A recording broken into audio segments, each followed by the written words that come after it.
मुकम्मल सी लगती है ये ज़िंदगी, शिकायत की कोई वजह ही नहीं। मेरे हमसफ़र तुम सफ़र हो, मुझे रास्तों की ज़रूरत ही नहीं। नमस्कार, मैं अभिनय आप सबका अभिनय मैथ्स पे स्वागत करता हूं दोस्तों। और अब हम आज की क्लास में पढ़ने जा रहे हैं प्रोबेबिलिटी। बहुत ही खूबसूरत एक टॉपिक। जैसा कि आपने देखा होगा कि सीपीयू में भी कुछ सवाल परम्यूटेशन कॉम्बिनेशन से या कुछ एनटीपीसी या और भी बहुत सारे एग्जामों में सवाल प्रोबेबिलिटी से पूछे जा रहे हैं या पूछे जा सकते हैं। वो बच्चे जो 50 में 50 या 200 में 200 स्कोर करना चाहते हैं उनके लिए टॉपिक बहुत महत्वपूर्ण है। सबसे बड़ी बात यह है कि हम पौना घंटे या 1 घंटे के इस टाइम में इस प्रोबेबिलिटी को आपके अंदर पूरी तरह उतार पाएंगे। ठीक है, प्रोबेबिलिटी क्या है? आप देखते होंगे जनरल जीवन में हम ऐसा सोचते हैं कि यार कल वो आ सकते हैं या आज बारिश हो सकती है। ऐसी बहुत सारी बातें हैं जिनमें संशय है, अनिश्चितता है, यानी कि अनसर्टेनिटी है। इन सब चीज़ों को मापने के लिए हम प्रोबेबिलिटी का यूज करते हैं। इन सब चीज़ों को, इस संशय, इस अनसर्टेनिटी को मेजर करने के लिए प्रोबेबिलिटी का यूज है। ठीक है, अगर मैं बहुत एक सोफिस्टिकेटेड लैंग्वेज में कहूँ तो ये कह सकता हूँ कि किसी भी घटना के या किसी भी इवेंट के होने की संभावना यानी कि पॉसिबिलिटी को मात्रात्मक रूप यानी क्वांटिटेटिव फॉर्म में मेजर करने को ही हम प्रोबेबिलिटी कहते हैं। हम बहुत आराम से सारी बातें जानेंगे कि भाई प्रोबेबिलिटी क्या है, इवेंट क्या है, सैंपल स्पेस क्या है, ये सारी बातें, और फिर धीरे धीरे करके प्रोबेबिलिटी तक पहुंचेंगे और फिर उस पर सवाल करेंगे कुछ आसान से। इससे बाहर इन सब एग्जामों में कोई सवाल नहीं आ सकता है। तो चलिए शुरू करते हैं। नमस्कार, मैं अभिनय शर्मा अनअकैडमी प्लस पे लाइव पढ़ा रहा हूँ और 2018-2019 प्री प्लस मेंस की तैयारी कराने वाला हूँ, जिसमें मैं 75 घंटे पर मंथ पढ़ाऊँगा, यानी कि 900 घंटे पूरे एक साल में, जिसकी फ़ीस है 4500 रुपये, यानी कि 5 रुपये प्रति घंटे। मुझे नहीं लगता इससे सस्ती एजुकेशन कहीं मिल सकती है, वो भी घर बैठे आपके मोबाइल पे। आपको करना क्या है, आपको अनअकैडमी लर्निंग ऐप को डाउनलोड करना है, गेट सब्सक्रिप्शन पे क्लिक करना है और 12 मंथ्स के सब्सक्रिप्शन लेकर 5000 रुपये फीस आएगी। उसके बाद जब आप अभिनय मैथ्स कोड यूज करेंगे तो ये 4500 हो जाएगी। अगर आप चाहें तो एज ए डेमो 900 रुपये पर मंथ भी ले सकते हैं और मैं दावा करता हूं कि इतना पढ़ने के बाद आप कोई भी एग्जाम क्रैक कर सकते हैं। ठीक है, एक्सपेरिमेंट। सबसे पहले हम बात कर रहे हैं एक्सपेरिमेंट क्या है, प्रयोग क्या है। मैंने सारी बातें लिख लाया ताकि लिखने में भी टाइम खराब ना हो, हम कम से कम समय में ज़्यादा से ज़्यादा चीज़ों को पढ़ पाएं। तो एक्सपेरिमेंट क्या है? प्रयोग, यानी कि an operation can produce some well defined outcome. मतलब कोई भी ऐसा ऑपरेशन या कोई भी ऐसी चीज जो कुछ वेल डिफाइंड आउटकम हमें दे, प्रोड्यूस करे। जैसे कि मैंने एक सिक्के को उछाला तो मुझे पता है कि या तो हेड आना है या टेल आना है। ये सारी चीजें क्या है, इनको हम कहते हैं एक्सपेरिमेंट, जिसका वेल डिफाइंड यानी कि पहले से पता है कि क्या आउटकम आने वाला है। इस बात को हम कहते हैं एक्सपेरिमेंट, प्रयोग कहते हैं। शुरुआत प्रोबेबिलिटी की ऐसे ही होगी कि हम पहले एक्सपेरिमेंट जानेंगे। तो आप एक्सपेरिमेंट समझ गए कि क्या है, कोई भी ऑपरेशन जिसके आउटकम या आउटपुट पहले से हमें पता है, उसे हम कहते हैं एक्सपेरिमेंट। ठीक है, आगे बढ़ते हैं। रैंडम एक्सपेरिमेंट क्या है? An experiment in which all possible outcomes are known and the exact output cannot be predicted in advance। मतलब रैंडम एक्सपेरिमेंट हम किसको कहते हैं कि हमें आउटकम तो पता है कि क्या क्या हो सकते हैं, लेकिन एग्जैक्ट आउटकम नहीं पता कि क्या आएगा। कि मैंने एक सिक्के को उछाला, हेड आएगा टेल आएगा, ये मुझे नहीं पता। या आप जैसे पंखे के केस में, फिर आप कहेंगे एक्सपेरिमेंट क्या है? भाई पंखे के केस में है कि एक पंखा अगर ऊपर टंगा हुआ है तो उसका श्योर है कि वो नीचे ही आएगा, वो ऊपर नहीं जा सकता। लेकिन यहाँ पे क्या है कि हमें पता नहीं है कि भाई हेड भी आ सकता है, टेल भी आ सकता है। मैंने लिखा हुआ है टॉसिंग कॉइन या रोलिंग डाइस। एक डाइस जिससे आप लूडो खेलते हैं, उसमें एक भी आ सकता है, 2 भी, 3 भी, 4 भी, हमें पता नहीं है। लेकिन ये पता है कि कंफर्म 6 में से कोई एक आउटपुट आएगा, लेकिन एग्जैक्ट क्या आएगा ये नहीं पता। तो इस बात को हम कहते हैं random experiment. This is called random experiment. इतनी सी बात समझ गए। आजकल आप देखते हैं ना कि थ्योरेटिकल सवाल भी पूछ लेता है एसएससी, स्टेटमेंट फॉर्म में भी सवाल पूछ लेता है कि भाई स्टेटमेंट दे दे, स्टेटमेंट करेक्ट है या नहीं। तो इसलिए सारी बातें जानना है, बताना जरूरी है। कुछ पॉइंट मैंने लिखे हुए हैं, जैसे when we throw a coin then either a head और ए टॉल अपीयर। इसका मतलब क्या है कि जब हम किसी सिक्के को उछालते हैं तो या तो हेड आएगा, टेल आएगा। ठीक है, एक डाइस को जब हम उछालते हैं, एक सॉलिड क्यूब है जो डाइस होता है, तो उसमें 6 फेसेस होती हैं जिन पे लिखा हुआ होता है 1 2 3 4 5 6। तो जब हम किसी डाइस को उछालेंगे तो outcome is that number appear on it upper face. तो जो सबसे ऊपर वाले फेस पे आता है, जैसे आपने एक सिक्के को उछाला तो 4 सरफेस और भी हैं जो हमें दिख रही हैं, या 4 फेस और हैं जो हमें दिख रही हैं, लेकिन उसको हम नहीं बोलेंगे। आउटकम हम किसको बोलते हैं? जो सबसे ऊपर आता है। ये तो आपने लूडो खेला है तो जाना होगा, आज भी लोग खेलते हैं। ठीक है, इतनी सी बात। एक और बात क्या है कि कुछ पॉइंट, जैसे सिक्कों की बात लोगों को पता होती है। अच्छा, प्रोबेबिलिटी का जन्म कैसे हुआ था? लोग पहले जुआ खेलते थे, इन सब चीज़ों से प्रोबेबिलिटी का जन्म हुआ था। जैसे मेरे को सिक्के से कार्ड से याद आया कि भाई प्रोबेबिलिटी आई कैसे, लेकिन आज की डेट में प्रोबेबिलिटी को इकोनॉमिक्स में, व्यापार में, इन सब चीज़ों में हम यूज करते हैं। प्रोबेबिलिटी का यूज क्या है भाई? ट्रेडिंग में प्रोबेबिलिटी का यूज है, इकोनॉमिक्स में प्रोबेबिलिटी का यूज है, लेकिन स्टार्टिंग ऐसे हुई थी जुए से। तो सम पॉइंट में मैंने एक बात बताई है कि पैक ऑफ कार्ड है 52 कार्ड्स। लोगों को कार्ड के बारे में नहीं पता होता, बहुत सारे लोगों ने नहीं खेला होता, मुझे खुद नहीं पता, तो मैं आपको समझा रहा हूँ कि टोटल 52 कार्ड्स होते हैं। वो पत्ते होते हैं ना, आपने ऐसे ऐसे करा होगा, तो टोटल 52 कार्ड्स होते हैं। It has 13 card of each suit. देखिए 13 स्पेड्स होते हैं, 13 क्लब्स होते हैं और 13 हर्ट्स यानी कि दिल होते हैं। और दिल से तो आप वाकिफ हैं बहुत अच्छी तरीके से, चाहे वो टूटा हुआ है चाहे जोड़ा हुआ। और डायमंड्स यानी कि हीरा, ठीक है। ईट जो होती है बेसिकली उसी को कहते हैं, ईट बोलते थे हम तो गांव में। तो card of spade and clubs are black cards, इनको हम बोलते हैं कि ये ब्लैक कार्ड्स होते हैं। कार्ड ऑफ स्पेड और जो क्लब होते हैं वो ब्लैक कार्ड होते हैं। अभी मैं एक डायग्राम से इसको और अच्छे से समझाऊंगा, डायग्राम बना के लाया हूँ। Cards of heart and diamonds are red card. ये जो हर्ट और डायमंड्स होते हैं ये रेड, आपने देखा भी हो कहीं दिल टूटा हुआ सा होता है तो रेड सा बना देते हैं ना, वो वही सेम चीज है, ठीक है। There are 4 honours of each suit, these are aces, kings, queens and jacks, ठीक है। These are called face card, इनको हम बोलते हैं फेस कार्ड। इसकी जरूरत पड़ेगी आगे भी सवालों में, आप याद रखिएगा कि फेस कार्ड क्या क्या है भाई। ये 4 इनको बोलते हैं एसेस, किंग्स, क्वींस, रानी और जैक्स, ठीक है। ये ज्यादा नहीं होते, एक एक ही होगा, ठीक है। अब जैसे मैंने लिखा हुआ है ये पूरा, ये आप एक बार देख लीजिए, ठीक है। क्या है कि भाई पैक 52 कार्ड का पैक होगा, जिसमें 26 क्या होंगे? रेड होंगे 26, ठीक है, कम कम दिख रहा है। और ये ब्लैक होंगे 26, ठीक है। ये क्या क्या है?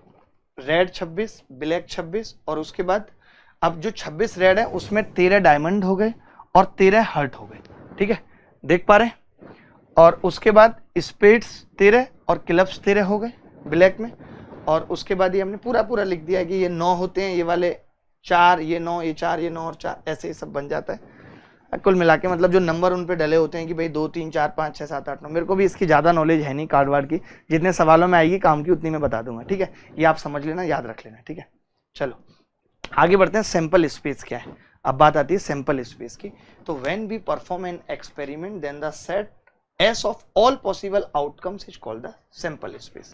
मतलब सैंपल स्पेस क्या है कि जब हम कोई भी एक्सपेरिमेंट परफॉर्म कर रहे हैं तो जितने भी पॉसिबल आउटकम्स हैं उनको हम कहते हैं कि वो सैंपल स्पेस है, ठीक है। जैसे मैंने एक सिक्के को उछाला तो हेड आएगा या टेल आएगा, तो ये क्या हो गया? सैंपल स्पेस हो गया। एक सिक्के को उछालने का सैंपल स्पेस क्या होगा? H, T। अगर इन टॉसिंग 2 कॉइन्स, अगर मैंने 2 सिक्के उछाले हैं तो सैंपल स्पेस क्या हो सकता है? या तो दोनों में HH आ सकता है, या दोनों में एक में H एक में T आ सकता है, यानी कि हेड और टेल, या फिर एक में टेल एक में हेड आ सकता है, या फिर दोनों में टेल टेल आ सकता है। तो ये क्या हो गया? सैंपल स्पेस हो गया। इसके अलावा और इसके पॉसिबल आउटकम्स नहीं है, बात समझ रहे हैं।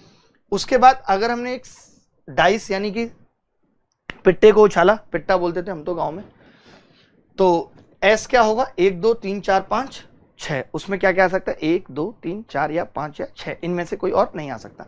ये बात हो गई सैंपल स्पेस की। इसके बाद अच्छा इवेंट क्या है फिर? अब घटना क्या है? ये बड़े काम की बात है कि भाई घटना क्या है। तो आप देखेंगे घटना any subset of a sample space, यानी कि सैंपल स्पेस में से ही किसी एक चीज का होना। सैंपल स्पेस में से किसी एक चीज का होना क्या कहलाता है? घटना कहलाता है, इवेंट कहलाता है। लिखा हुआ मैंने एनी सबसेट। सबसेट का मतलब यही होता है कि आपके पास 2 3 4 ऑप्शन है, आपने इनमें से कोई एक ले लिया, इन्हीं में से लिया है कोई एक, इससे बाहर से नहीं लिया, वो सेट हो गया, ये क्या हो गया? सबसेट हो गया। अगर आपने सेट थ्योरी कभी पढ़ी है तो sample space is called event. जैसे इन टॉसिंग ए कॉइन, अगर मैं एक सिक्के को उछाल रहा हूं, देन कम्स टेल, अगर टेल आता है तो टेल इज एन इवेंट, तो ये इवेंट है। देखिए हमारे पास 2 ऑप्शन थे, या तो टेल आएगा या हेड आएगा, तो हेड और टेल क्या हो गया? Sample space. अब इसमें से एक चीज आ गई, जैसे टेल आ गया, तो ये टेल क्या है? इवेंट है, घटना है, इसको हम बोलते हैं घटना, ठीक है। आगे बढ़ते हैं। अब प्रोबेबिलिटी क्या है? अब हम प्रोबेबिलिटी पे आ गए, ये आपको समझनी है, जिसको हिंदी में हम कहते हैं कि ये क्या है? प्रायिकता। मैंने स्टार्टिंग में भी बताई, अब लैंग्वेज से समझा रहा हूं कि use to measure the chance factor that occurs in the type of experiment. जो एक्सपेरिमेंट हम करते हैं, जो प्रयोग हम करते हैं, तो उसमें जो भी चांस फैक्टर है उसको मेजर करने के लिए हम प्रोबेबिलिटी बोलते हैं। वही मैंने बोला ना, अनसर्टेनिटी को मापने का तरीका है ये। चांस, अवसर को हम प्रोबेबिलिटी कहते हैं। अगर ऐसे भी आप नहीं समझ पा रहे तो आप गणित की भाषा में समझिए, जो आपके लिए काम करेगा कि डेफिनेशन प्रोबेबिलिटी की क्या है कि if a random experiment has p possible elementary outcomes which say Q are favorable for an event E, then the probability of occurrence of E. कोई एक घटना E है, उसमें इसने बोला हुआ है कि P पॉसिबल एलिमेंट्री आउटकम्स हैं, कि P आउटकम्स आ सकते हैं और टोटल आउटकम्स कितने हैं Q। तो प्रोबेबिलिटी क्या होती है, number of favourable cases upon total number of cases, यानी कि P बाई Q, ये हमने M बाई N लिखा हुआ है, यहाँ पे आप लिख लीजिए P by Q is called probability, जहाँ पे P पॉसिबल आउटकम्स है और Q टोटल आउटकम्स है। बात समझ रहे हैं कि नहीं। प्रोबेबिलिटी की यही डेफिनेशन है, सारे के सारे सवाल हम इसी डेफिनेशन से करेंगे, इसी का यूज आएगा।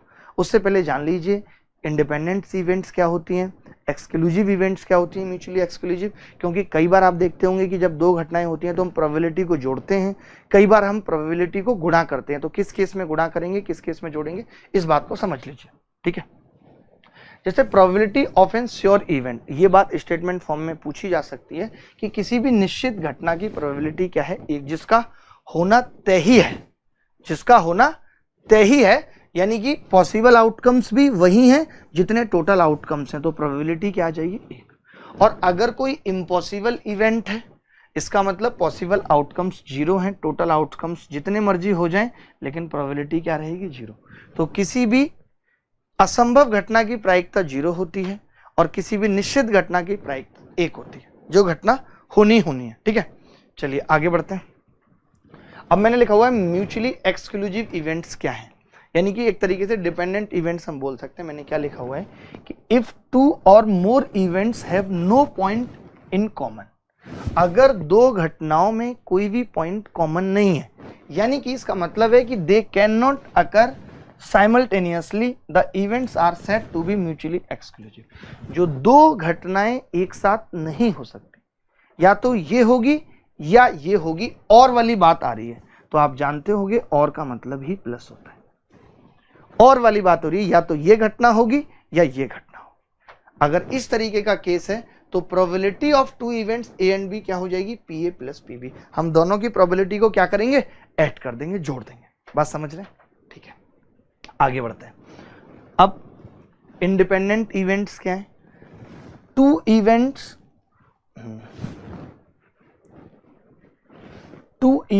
Are said to be independent if the occurrence or non-occurrence of one event does not influence occurrence or non-occurrence of the other event। इसका मतलब है किसी एक घटना के होने का दूसरी घटना के होने या ना होने से कोई फर्क ना पड़े।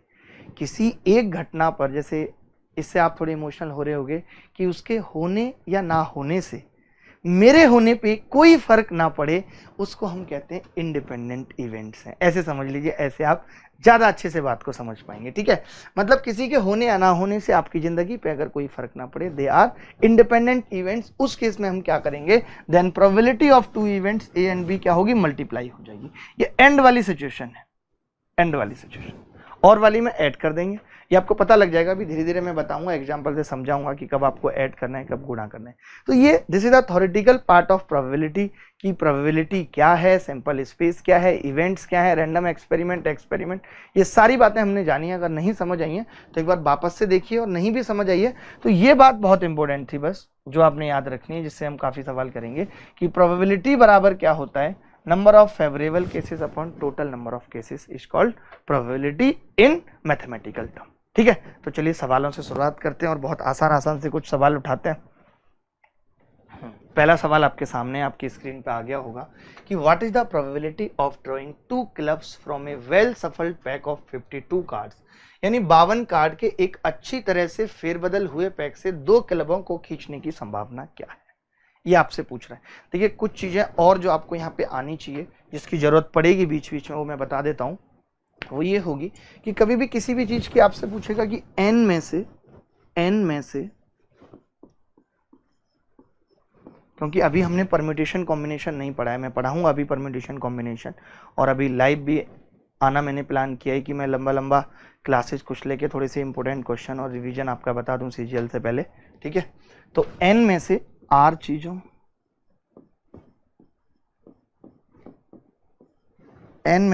चीजों के सेलेक्ट करने के तरीके,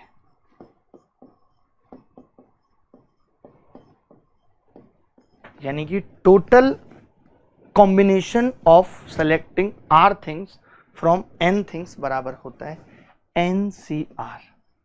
आपको पता होगा कि इस NCR का फॉर्मूला LDC में पूछा गया था कि 20C0 का मान कितना होता है, ये पूछा गया। आपने कभी LDC का पेपर उठा के देखा हो तो 20C0 का मान पूछा था। तो NCR होता क्या है, NCR बराबर होता है n फैक्टोरियल बटे r फैक्टोरियल और n माइनस r फैक्टोरियल। ये बात आप लिख लीजिए कि n में से r चीजों के सेलेक्ट करने के तरीके क्या होते हैं। NCR बराबर n फैक्टोरियल बटे r factorial into n minus r factorial. ठीक है, इतनी सी बात आपने लिख दी, इसकी जरूरत पड़ेगी एक तो इसी सवाल में जरूरत पड़ेगी। अब आप मुझे बताइए, जैसे क्लब की बात थी तो आपको याद है मैंने क्लब क्या बताए थे आपको, देखो ये देखो बताया था, क्या बोला था हमने कि it has 13 cards of each suit, spades 13, club 13, यही हमने बात की थी। यानी कि क्लब कितने होते हैं, टोटल 13 होते हैं। अब हम सवाल पे आ जाते हैं, जिस सवाल को हम कर रहे थे उस सवाल में देखिए यही दिया हुआ है। दो तरीके से मैं इस सवाल को बता रहा हूं, दोनों से आप समझने की कोशिश करेंगे। ग्रीन दिखेगा, दिखेगा नहीं, ठीक है, कोई और कलर ले लेते हैं, ब्लैक ही ले लेते हैं। तो 52 कार्ड के एक अच्छी तरह से फेरबदल करने के बाद 2 क्लबों को खींचने की संभावना क्या है। तो देखिए प्रोबेबिलिटी आपको पता है कि भाई क्या होती है। अब 13 क्लब होते हैं और 13 में से कोई 2 सेलेक्ट करने के तरीके 13 सीटों, ये तो हो गए फेवरेबल आउटकम्स, क्योंकि 13 में से 2 ही हम खींच सकते हैं, बात समझ रहे हैं। और टोटल कार्ड कितने, 52, यानी कि 52 में से 2 को खींचना है तो 52 सीटों। तो ये तो आ गए हमारे फेवरेबल आउटकम्स और ये आ गए हमारे टोटल आउटकम्स। आप सोच रहे हो कि पहला सवाल ही हमने कठिन ले लिया, कोई बात नहीं, कार्ड वाले सारे सवाल आपको ऐसे ही लगेंगे।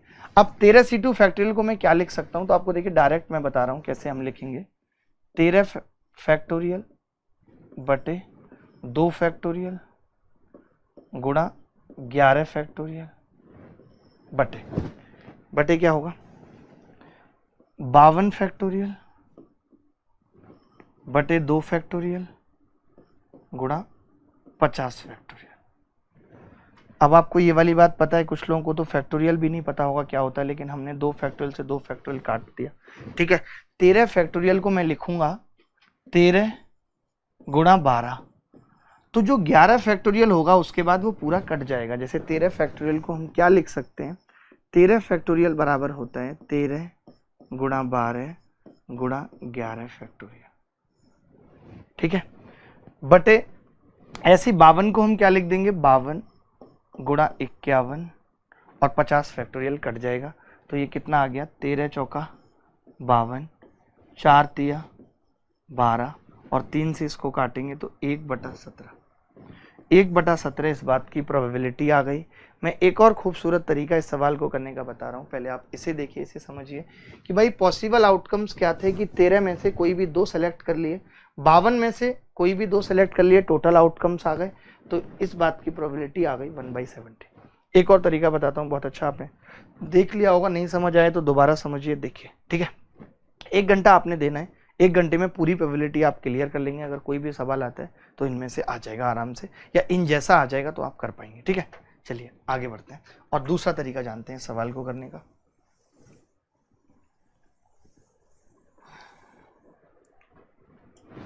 देखिए 52 कार्ड हैं कि एक अच्छी तरह से फेरबदल हुए हैं, तो 2 क्लब, अगर मैं खाली 1 क्लब को खींचने की बात करता, देखिए दोनों मुझे खींचने हैं, प्रोबेबिलिटी मुझे निकालनी है। अगर मैं कहता कि मैंने एक ही क्लब खींचना है, पहले एक एक करके खींच लेते हैं। देखिए दोनों काम करने हैं हमें, ऐसा तो है नहीं कि, और एक दूसरे पे प्रोबेबिलिटी क्या है इनकी, भाई एक दूसरे से इनका कोई लेना देना नहीं है। पहले मैंने एक कार्ड निकाल लिया, फिर एक और कार्ड निकाल देते हैं एक साथ। तो आप बताइए, अगर मैं एक कार्ड निकालता हूं, खाली एक क्लब निकालता हूं, तो आप बोलेंगे जी 13 क्लब हैं और उसमें से 52 में से निकालने हैं। एक प्रोबेबिलिटी आ गई, पहले क्लब की प्रोबेबिलिटी। ठीक है, अब पहले क्लब के बाद दूसरे क्लब की प्रोबेबिलिटी निकालेंगे तो क्या होगी, आप बताइए। अब क्लब कितने बचे हैं, 12, और टोटल कार्ड कितने बचे हैं, एक निकल चुका है, तो आप बोलेंगे 51 बचे हैं। नहीं, तो इस तरीके से भी हम इसकी प्रोबेबिलिटी निकाल सकते थे, 4 तिया 12 और 3 से ये 17 बार। अगर आप ये C2 V2 नहीं लिखना चाहते तो ये तरीका भी प्रोबेबिलिटी निकालने का था, जो कि अच्छा तरीका है कि पहले मैंने एक क्लब निकाल लिया, उसके बाद मैंने दोबारा एक क्लब निकाल लिया, तो पहले वाले क्लब निकालने की प्रोबेबिलिटी यानी 52 में से 13 हमारे पास पॉसिबल आउटकम्स हैं, दोबारा में 51 में से हमारे पास 12 पॉसिबल आउटकम्स हैं। बात समझ रहे हैं? आगे बढ़ते हैं, अगले सवाल की तरफ बढ़ते हैं। एक और खूबसूरत सवाल आपके सामने देखिए। सवाल क्या है, थोड़ा ऊपर चिपका देते, नहीं तो फिर आप कहेंगे कि मैं सवाल के सामने आ गया, जो कि मेरी सबसे गलत आदत है। इसको मैं सुधारने की कोशिश कर रहा हूँ कि जब दो सिक्कों को एक साथ उछाला जाता है तो कम से कम एक टेल प्राप्त करने की संभावना क्या है? When two coins are tossed simultaneously what are the chances of getting at least one.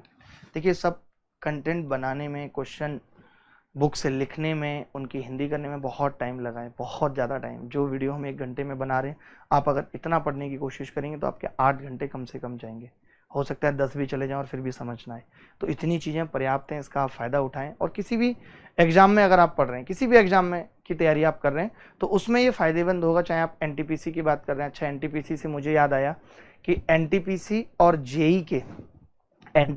JEE के आपको फ्री मॉक टेस्ट देने हैं। तो ऑनलाइन तैयारी ऐप को डाउनलोड करके आप ये दे सकते हैं, जिसका लिंक डिस्क्रिप्शन में नीचे दिया हुआ है। ठीक है, चाहे NTPC हो, JEE वगैरह के, किसी के भी मॉक, पहले आप फ्री मॉक उनके देखिए, अगर आपको ठीक लगता है तो you can go for paid मॉक्स। ठीक है, चलिए आगे बढ़ते हैं। जब दो सिक्कों को एक साथ उछाला जाता है तो कम से कम एक टेल प्राप्त करने की संभावना क्या है? देखिए, जब हम दो सिक्कों को उछालेंगे तो टोटल पॉसिबिलिटी क्या है? अगर मैं आपको समझाऊं, बहुत अच्छे से समझाऊं कि जब हम दो सिक्कों को उछालेंगे तो पॉसिबिलिटी क्या है? कम से कम एक टेल। देखिए, एक बात और आपको मैं बता दूं कि जब भी कभी ऐसा सवाल आएगा कि एटलीस्ट 1 टेल, तो हम क्या करेंगे? हम नो टेल निकाल देते हैं भाई, कि कोई भी टेल नहीं आ रहा, नो टेल। क्योंकि एटलीस्ट 1 टेल का मतलब है कि या तो दोनों में टेल आ जाएगा या कम से कम एक टेल है। तो मैं दो तरीके से इस सवाल को समझाता हूं, क्योंकि आप जब तक सवाल की गहराई नहीं समझेंगे तो कोई भी और नया सवाल इस पे नहीं कर पाएंगे। नो टेल मैंने निकाल दिया, यानी कि दोनों हेड आए, पहला भी हेड और दूसरा भी हेड।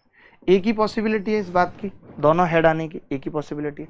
अच्छा, दो सिक्कों को हमने उछाला है तो टोटल कितने स्पेस होंगे? तो कुछ लोग तो इसको ऐसे लिखेंगे, HH, TT, TH और HT। ठीक है, 4 आ गए टोटल।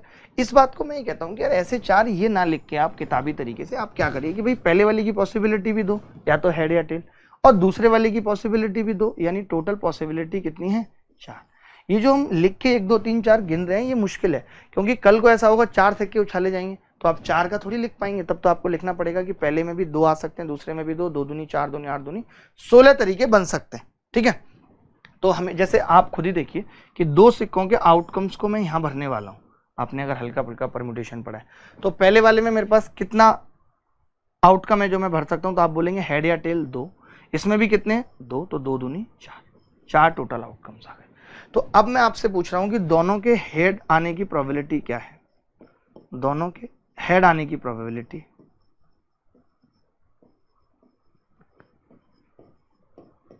तो आप बोलेंगे कि जी 1 चांस है और टोटल आउटकम्स कितने हैं? 4।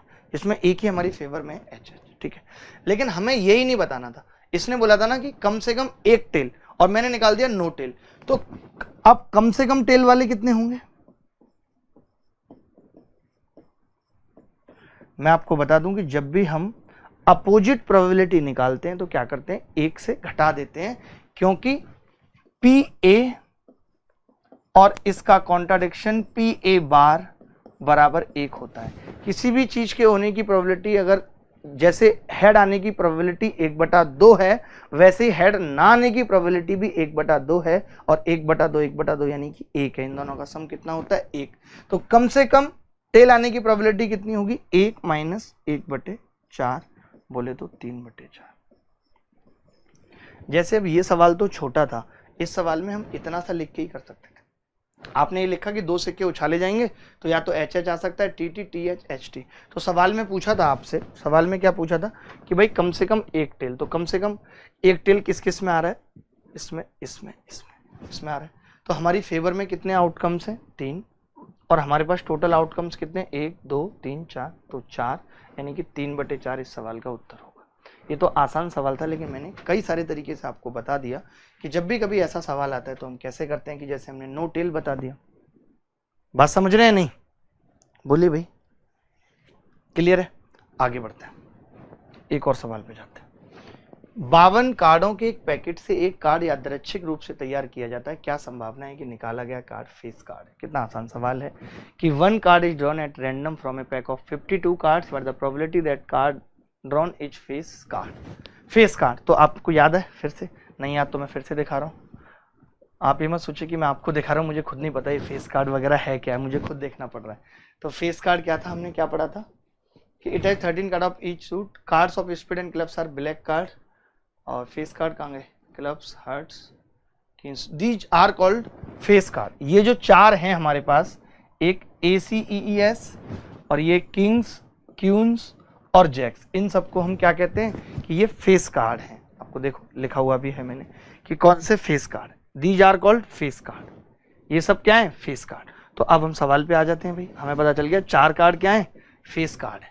देखिए फेस कार्ड में क्या है, हमारे स्पीड जो होते हैं उसमें 4 फेस कार्ड होते हैं, क्लब में 4 फेस कार्ड होते हैं, डायमंड में 4 फेस कार्ड होते हैं, हार्ट में 4 फेस कार्ड होते हैं। नॉलेज मुझे भी नहीं है, मैं दिमाग में फीड करके आया और आपको बता रहा हूँ।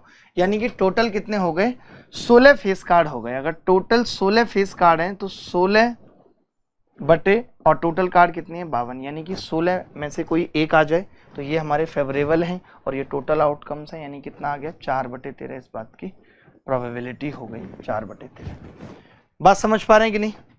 तो चलिए और कुछ सवाल करते हैं, कुछ और खूबसूरत से सवाल हम करते हैं प्रोबेबिलिटी में, जिसमें आपको मजा भी आएगा जान के। ठीक है, आप देखेंगे एक सवाल है कि A speak truth in 60% cases. Most of the student इस सवाल में गलती करते हैं, बताऊंगा क्या गलती करते हैं। सवाल ये है कि ए 60% केसेस में सत्य बोलता है और बी 70% केसेस में सत्य बोलता है। Find the probability that they will say the same thing while describing a single event. दोनों ही सेम बातें बोलेंगे। तो हमें क्या लगता है पता है, दोनों ही सेम बातों को हम समझ लेते हैं कि दोनों सच बोलेंगे, जबकि ऐसा कोई जरूरी नहीं है। सेम बात का मतलब है कि या तो दोनों सच बोल रहे हैं या दोनों झूठ बोल रहे हैं। 2 इवेंट्स यहाँ पे बनेंगी, कौन कौन सी, या तो दोनों सच और या फिर दोनों झूठ। या आ रहा है वर्ड या, इसीलिए मैंने प्लस लिख दिया, या दोनों झूठ। तो दोनों की प्रोबेबिलिटी, अब दोनों ये काम तो एक साथ करेंगे तो दोनों की सच बोलने की प्रोबेबिलिटी क्या होगी, ओवरऑल प्रोबेबिलिटी। दोनों की सच बोलने की प्रोबेबिलिटी मान लेते हैं कि PA इंटू PB। पहले वाली की ए घटना हमने मान ली और बी मान ली, और अब दोनों के झूठ बोलने की प्रोबेबिलिटी क्या होगी, PA पे बार प्लस PB पे बार। खत्म किया भाई, या तो दोनों झूठ बोलेंगे या दोनों सच बोलेंगे। तो अब आप बताओ पहले वाली की प्रोबेबिलिटी क्या है, 60% केसेस का मतलब क्या हो गया कि 100 में 60 बार, यही मतलब हो गया ना, 100 में 60 बार। 100 में 60 बार का मतलब 60/100। तो पहले तो इसकी प्रोबेबिलिटी चाहिए हमें 3/5, और उसके बाद 70% का मतलब कितना हो गया, 70/100, यानी कि 7/10। यही मतलब हो जाएगा 7/10। तो PA कितना है, 3/5 गुणा 7/10 प्लस, अब आप बताइए ए के सच बोलने की 3/5 है तो झूठ बोलने की प्रोबेबिलिटी क्या होगी, आप भी जानते हैं कि हम 1 में से माइनस कर देंगे, 1 - 3/5 और इसको 1 - 7/10। तो ये कितना आ जाएगा भाई, 7 या 21, तो यहाँ पे आ जाएगा 21 प्लस ये 2/5 और ये 3/10, यानी कितना होगा 2 और 3, 2 तिया यानी कि 6, 3 आएगा ना उधर, 3, ठीक है, 6 और बटे नीचे आ जाएगा 50, यानी कि 27/50 इस बात की प्रोबेबिलिटी होगी कि दोनों ही सेम थिंग डिस्क्राइब कर रहे हैं, या तो दोनों झूठ बोल रहे हैं या दोनों सच बोल रहे हैं। एक और ऐसा ही खूबसूरत सा सवाल हम करेंगे कि अगर सवाल का लेवल थोड़ा बहुत भी बढ़ा तो इस तरीके से सवाल पूछा जा सकता है। और ये जो वीडियो है ये आपके प्री मेंस सबके लिए, NTPC जो भी आप दे रहे हैं एग्जाम, प्रोबेबिलिटी में जहां से भी सवाल आ सकता है। इससे ऊपर सवाल प्रोबेबिलिटी में अगर आएंगे तो वो एग्जाम IIT JEE का होगा, आपका नहीं, ठीक है। चलिए आगे बढ़ते हैं, एक और सवाल। A speaks truth in 80% cases and B speak truth in 70% of the cases. Find the probability that they contradict each other. यानी कि एक सच एक झूठ, पहला वाला झूठ दूसरा वाला सच। तो कैसे निकालेंगे इस बात की प्रोबेबिलिटी, देखिए ऐसे लिख लेते हैं इसको, पहला सच होगा या तो पहला सच बोल रहा है और दूसरा झूठ, एक साथ ही होंगे इसलिए गुणा आ जाएगी, दूसरा झूठ, कॉन्ट्राडिक्ट करना है हमें, या बीच में आएगा या, इसका मतलब प्लस, या फिर ऐसा होगा कि पहला झूठ बोल रहा है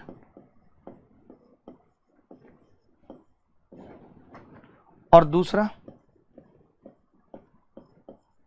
सच बोल रहा है। तो कैसे निकालेंगे प्रोबेबिलिटी? देखिए P बराबर, पहला सच बोल रहा है, इस बात की प्रोबेबिलिटी क्या है? 80% मतलब 4/5।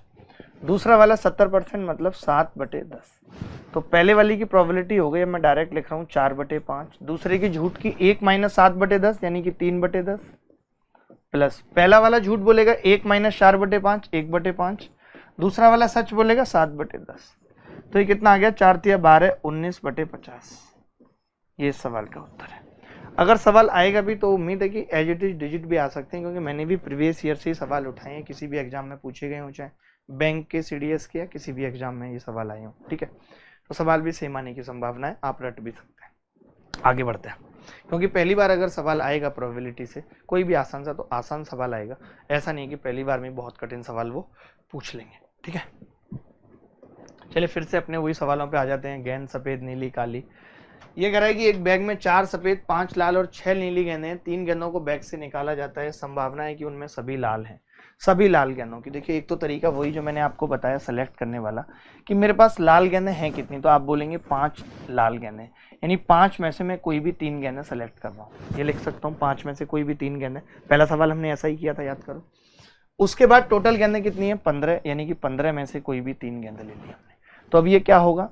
5 फैक्टोरियल बटे 3 फैक्टोरियल इंटू 2 फैक्टोरियल बटे 15 फैक्टोरियल बटे 3 फैक्टोरियल इंटू 15 में से 3 गया 12 फैक्टोरियल। यही होगा भाई। अब आप 3 फैक्टोरियल से 3 फैक्टोरियल काट देंगे तो ये कितना बचेगा? जैसे 5 फैक्टोरियल को हम लिखेंगे 5 गुणा 4 गुणा 3 और 2 फैक्टोरियल नीचे कट जाएगा। ऐसे 15 को लिखेंगे 15 गुणा 14 गुणा 13 और 12 फैक्टोरियल नीचे कट जाएगा। ठीक है, तो ये कितना आ जाएगा भाई? 5 × 15, ये पूरा 15 कट जाएगा, यानी कि ये आ गया 2/91। ऑप्शन में है, बिल्कुल है। नहीं होता है तो थोड़ी टेंशन हो जाती है। नहीं, 2/91। एक तरीका तो ये हो गया। एक और तरीका मैं बताऊंगा, मैंने पहले सवाल के भी 2 तरीके बताए, इसके भी 2 बताऊंगा कि क्या क्या हो सकता है। ठीक है, आपने देख लिया होगा, समझ लिया होगा। अगर नहीं समझाए तो दोबारा से देख लीजिए, समझ लीजिए। 5 में से 3 गेंदें सेलेक्ट की, टोटल 15 में से 3 गेंदें सेलेक्ट की, तो ये आ गया। ठीक है, एक और तरीका क्या है कि अगर हम ये C3 C4 ना लगाएं तब हम क्या कर सकते हैं? ठीक है, तब प्रोबेबिलिटी क्या होगी? तो आपको एक एक करके गेंद निकालनी पड़ेगी।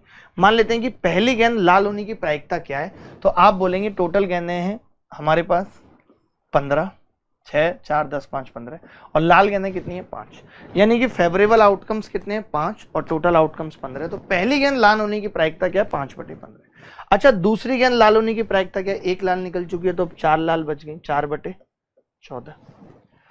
तीसरी गेंद लाल होने की प्रायिकता क्या है? अब 3 लाल गेंदें बच गई और टोटल गेंदें 13 हैं, तो यहां से भी कितना आ जाएगा?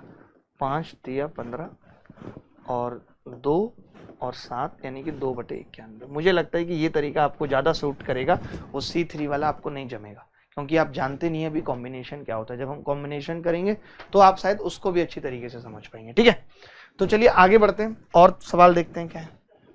अब आप देखेंगे एक सवाल हमारे सामने है कि हमारे पास 2 लाल 3 हरी 2 नीली गेंदें हैं और 2 गेंदों को निकाला जाता है, तो क्या संभावना है कि निकालेगी कोई भी गेंद नीली ना हो? इस बात का मतलब साफ साफ ये है कि मैं इन 5 गेंदों में से ही कोई 2 गेंदें निकालूंगा, यही मतलब है इस बात का। तो मैं ये कह सकता हूं कि भाई प्रोबेबिलिटी जो होगी इन 5 में से कोई भी 2 गेंदें आ जाए मेरे पास, 5 में से कोई भी 2 गेंदें आ जाए, यही हो सकती है। और टोटल गेंदें मेरे पास कितनी है? 7 C2। तो 5 में से कोई भी 2 गेंदें आ जाएं और 7 में से कोई भी 2 गेंदें आ जाएं, तो ये टोटल आउटकम्स हो गए। और 5 में से 2 गेंदें मैंने नीली नहीं ली, मैंने कौन कौन सी ली? इन 5 में से कोई 2। तो ये हमारे फेवरेबल आउटकम्स हो गए, क्योंकि आप चाहते हैं कोई भी नीली ना हो, यानी कि या तो लाल हो या हरी हो। तो 5 C2 का मतलब कितना हो गया? 5 × 4 और नीचे डायरेक्ट 2 लिख रहा हूं मैं, और नीचे कितना होगा? 7 × 6/2, 2 से 2 कट जाएगा, यानी ये आ गया 10/21, और यही इस सवाल का उत्तर है। ठीक है, तो ऐसा सवाल भी पेपर में पूछा जा सकता है जो आपको कंफ्यूजन क्रिएट करे। अगर इस सवाल में ये होता कि कोई भी गेंद लाल ना हो तो भी इसका सेम उत्तर होता, क्योंकि लाल और नीली गेंद बराबर हैं, उस केस में हम इन 5 में से कोई 2 गेंदें लेते। ठीक है, चलिए आगे बढ़ते हैं, थोड़ा फास्ट करते हैं। एक बैग में 6 काली 8 सफेद गेंदें, एक गेंद यादृच्छिक रूप से निकाली गई है, क्या संभावना है कि निकाली गई गेंद सफेद हो? ये तो बहुत आसान सवाल हो गया। देखिए 8 टोटल सफेद गेंदें हैं और इनमें से कोई एक निकलेगी और टोटल गेंदें 14 हैं, यानी कि कितना आ गया 4/7 इस बात की प्रोबेबिलिटी हो गई। तो इतने आसान से सवाल भी पेपर में पूछे जा सकते हैं। ठीक है, आगे बढ़ते हैं। तो एक सवाल है कि भाई 52 कार्ड के पैक से 2 कार्ड निकाले गए, संभावना है कि एक स्पेड और एक दिल है। तो हम ये कह सकते हैं, मुझे पता है कि भाई स्पेड कितने होते हैं, टोटल 13 होते हैं, और दिल भी कितने होते हैं 13। तो हमें पता है कि प्रोबेबिलिटी क्या होगी, हमारे फेवरेबल आउटकम्स कहाँ हैं। तो आप बोलेंगे कि जी 13 में से एक सेलेक्ट कर लो और उन 13 में से भी एक सेलेक्ट कर लो, और टोटल 52 कार्ड में से हमने कोई भी 2 सेलेक्ट कर लिया। ठीक है, 52 में से कोई भी 2 सेलेक्ट कर लिए। तो मैं डायरेक्ट लिख रहा हूँ, आप कैलकुलेशन करेंगे, ये आ जाएगा 13/102। एंड था इसलिए हमने गुणा कर दी। ठीक है, चलिए आगे बढ़ते हैं। एक सवाल क्या है, एक क्लास में 15 लड़के और 10 लड़कियां, 3 छात्रों को यादृच्छिक रूप पर चुना जाता है, एक लड़की और 2 लड़कों का चयन किया गया है। देखिए टोटल आपने 3 लोगों का चयन किया है, यानी कि अगर मैं प्रोबेबिलिटी की बात करूं तो 15 लड़के हैं और उन 15 में से आपको एक लेना है 15C2, और 10 लड़कियों में से एक लड़की को चुनना है 10C1 बटे, आप देखेंगे टोटल 25 लोग हो गए और 25 में से आपको कितने लोग चुनने हैं, 3 लोग चुनने हैं। तो निकाल देंगे इसकी प्रोबेबिलिटी, सॉल्व कर लीजिएगा, मुझे लगता है कि इतना काफ़ी है, अपने लेवल पे कर लेंगे। ठीक है, शायद मुझे लगता है कि 21/46 इसका उत्तर आ जाएगा। ठीक है, थोड़ा जल्दी करते हैं क्योंकि हमने बहुत सवाल किए हैं। एक साथ 2 पासे फेंके जाते हैं। देखिए 2 पासे अगर फेंके जाते हैं तो आप समझ लीजिए कि टोटल जो आउटकम्स आते हैं, देखिए पहले के 6 और बाद के 6, तो 6 × 6, यानी कि 2 पासे आपने अगर फेंके, और मैं ये कह रहा हूँ कि इसमें क्या क्या आ सकता है, तो आप बोलेंगे 1 2 3 4 5 6 कुछ भी आ सकता है। 6 तरीके इसके और 6 इसके, 6 36 टोटल तरीके हो जाएंगे 2 पासे फेंकने के। भाई एक के साथ आएगा, एक 2 के साथ आएगा, एक 3 के, 4 के, 5 के, तो पहला वाला 6, दूसरा वाला 6, तीसरा 6, 36 हो गए। अब इसने कहा कि उनका गुणनफल सम संख्या होने की प्रोबेबिलिटी। देखिए 1 से जब गुणा होगी किसकी, 2 की, तो सम आएगा। 1 से 4 की गुणा होगी तो सम आएगा, 1 से 6 की होगी तो सम आएगा। एक तो ये, यानी कि जितने भी ऑड नंबर हैं उन सबके 3 बनेंगे, मानते हैं कि नहीं। ऐसे 3 का भी 2 के साथ आएगा, इसके भी 3 बनेंगे, 3 का 4 के साथ, और ऐसे 5 का भी आएगा, यानी 3 तो इनके बनेंगे, टोटल हो गए 9। अब अगर हम इवन की बात करें तो आप इवन में बोलेंगे कि भाई 2 का किसी के साथ भी बन सकता है, 2 का 1 के साथ भी, तो 2 वाले कितने बनेंगे टोटल 6, और ऐसे ही 4 वाले कितने बनेंगे 6, और 6 वाले कितने बनेंगे 6, क्योंकि 6 का 1 के साथ भी 2 के साथ भी, तो टोटल तो 36। तो ये कितने आ गए, 6 × 18 और 9 27, यानी 27 का मतलब हो गया 3 दूनी 6 और 3 नीम 27, 3 दूनी 6 और 3 तिया 27, यानी कि 3/4 इस बात की प्रोबेबिलिटी। ठीक है, या तो आप ऑड वाले निकाल के माइनस कर देते, बात वही थी, लेकिन हम समझ गए थे कि ऑड वाला 3 के साथ मिलके इवन बनाएगा और इवन वाला 6 के साथ मिलके इवन बनाएगा। तो 3 ऑड से तो 9 वो आ गए, और 3 इवन थे तो 3 6 18 वो आ गए। ठीक है, समझ गए हो गया। एक पासे के 2 फेंक से योग 9 प्राप्त करने की संभावना क्या है, the probability of getting a sum 9 from 2 throws of a dice. तो आपको पता है कि अगर मैं 2 बार सिक्के उछालता हूं तो 6 × 6 36 बनेंगे, और उनका योग कितना प्राप्त करना है हमें 9। तो 9 कभी 1 से नहीं आ सकता, 2 से नहीं आ सकता, 3 से शुरू होगा, 3 और 6 9 आ सकता है, और 6 और 3 भी 9 आ सकता है, 4 और 5 भी 9 आ सकता है, और 5 और 4 भी 9 आ सकता है। इसके अलावा 9 आने की कोई संभावना नहीं है, यानी कि 4 केस बनेंगे टोटल, तो 1/9 इस बात की प्रोबेबिलिटी होगी। अब तो समझ गए होगी, इतनी देर हो गई पढ़ाते। ठीक है, चलिए आगे बढ़ते हैं। एक समस्या 3 छात्रों को दी जाती है जिनके हल करने की संभावना ये है, तो क्या संभावना है कि समस्या हल हो जाएगी। तो मैं ऐसा करता हूं कि ना हल होने की प्रायिकता निकाल देता हूं कि तीनों में से किसी ने हल नहीं की, ना हल, क्योंकि अगर हम एक निकालेंगे, देखो पहले ने हल कर दी, दूसरा नहीं कर पाया, दूसरे ने भी कर दी, तीसरा नहीं कर पाया, तीसरे ने भी कर दी, तो बहुत सारे केसेस बनेंगे। तो हम ये निकाल देते हैं कि ना हल होने की प्रायिकता क्या होगी, ना हल होने की प्रोबेबिलिटी क्या है, कि सवाल हुआ ही नहीं किसी से। तो आप बोलेंगे इस बात की पहले वाले की प्रोबेबिलिटी 1/2 है, क्योंकि होने की भी 1/2 है, तो 1 में से माइनस करेंगे, ना होने की भी 1/2 होगी। इसको 1 में से माइनस करेंगे, ना होने की प्रोबेबिलिटी 2/3। इसको 1 में से माइनस करेंगे, ना होने की प्रोबेबिलिटी 3/4। तो 3 से 3 कट गया, 2 से 2, यानी कि 1/4 क्या है, ना होने की प्रायिकता है। अगर ना होने की प्रायिकता 1/4 है तो होने की प्रायिकता क्या होगी, होने की प्रोबेबिलिटी क्या होगी, तो आप बोलेंगे 1 में से 1/4 माइनस कर दो, यानी कि 3/4 इस बात की प्रोबेबिलिटी है कि ये सवाल हो जाएगा या ये समस्या सॉल्व हो जाएगी। ठीक है, चलिए आगे बढ़ते हैं। इसको धीरे धीरे करके रोक के देखिएगा कम स्पीड पे, फिर कहेंगे बहुत धीरे पढ़ाते हैं। आज देखो, अब दो पासे उछाले जाते हैं, संभावना है कि कुल स्कोर एक अभाज्य संख्या है। देखिए दो पासे फिर से उछाले जा रहे हैं तो क्या होगा, 6 गुणा 6। अब उनका कुल स्कोर टोटल सम जो है वो अभाज्य संख्या। देखिए एक अभाज्य संख्या नहीं है, वैसे एक आ भी नहीं सकता। अभाज्य संख्या क्या है, अगर हम देखें 12 तक तो कौन कौन सी अभाज्य संख्या है, 3 आ सकता है, 5 आ सकता है, 7, 11, बस यही सम आ सकते हैं, 3, 5, 7, 11। तो ये कब कब आ सकते हैं, देखिए 1 2 पे आ सकता है या 2 1 पे आ सकता है, 3 और कोई चांस नहीं। 5 2 3 पे आ सकता है, 3 2 पे आ सकता है, 1 4 पे आ सकता है, 4 1 पे आ सकता है, 5 और किसी पे आ सकता है, 5 नहीं और किसी पे नहीं आ सकता, 5 इन दोनों पे ही आ सकता है, 5। अगर हम 11 की बात करें तो 11 5 6 पे आ सकता है और 6 5 पे आ सकता है और किसी पे नहीं आ सकता। यानी टोटल कितने हो गए, 4 ये और 4 ये, 8। तो 8 से अगर हम इसको काटें 8/36 यानी कि 2/9 है ऑप्शन में। संभावना की कुल स्कोर एक अभाज्य संख्या है। कहीं गड़बड़ कर दी हमने, 4 ये थे 4 ये थे, 8/36 दो पासे उछाले जाते हैं, 3 अच्छा 2 भी तो एक, हाँ हमने 2 को नहीं लिया, 2 भी एक संख्या है, 3 5 7 11 हो गया। 2 किस केस में आ सकता है, 1 1, 2 1 1 में आ सकता है, तो 1 1 का मतलब हो गया 9 और 7 एक अभाज्य संख्या है, 7 हमने ले लिया। जो 7 अभी मिस कर दिया हमने, 4 और 3 या 3 और 4 सॉरी, ओ शिट कोई बात नहीं, 2 और 5 5 और 2, 1 और 6, बहुत सारे केसेस बन गए, 6 और 1,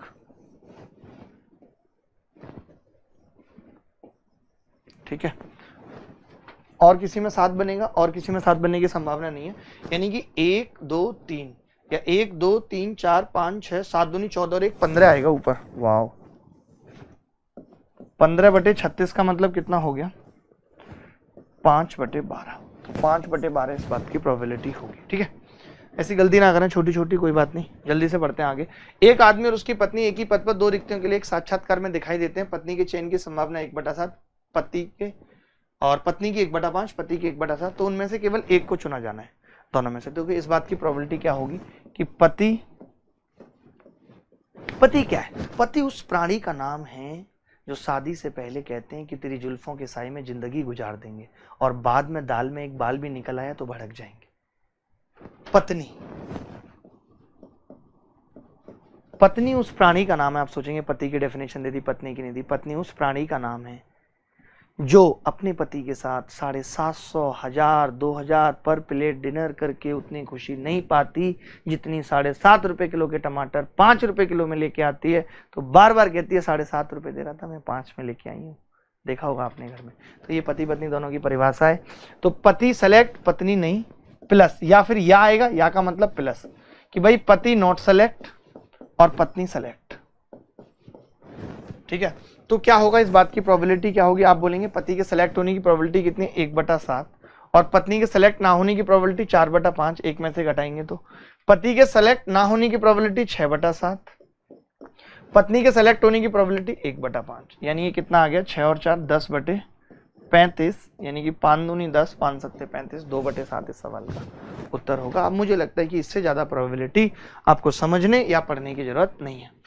ये सवाल भी कर लेंगे भाई, पासे का योग है, आपको पता है कि टोटल 36 हो जाएंगे। तो इस सवाल को कर लीजिएगा, 4 या 6 सम बनाना है, बना लेंगे आसानी से।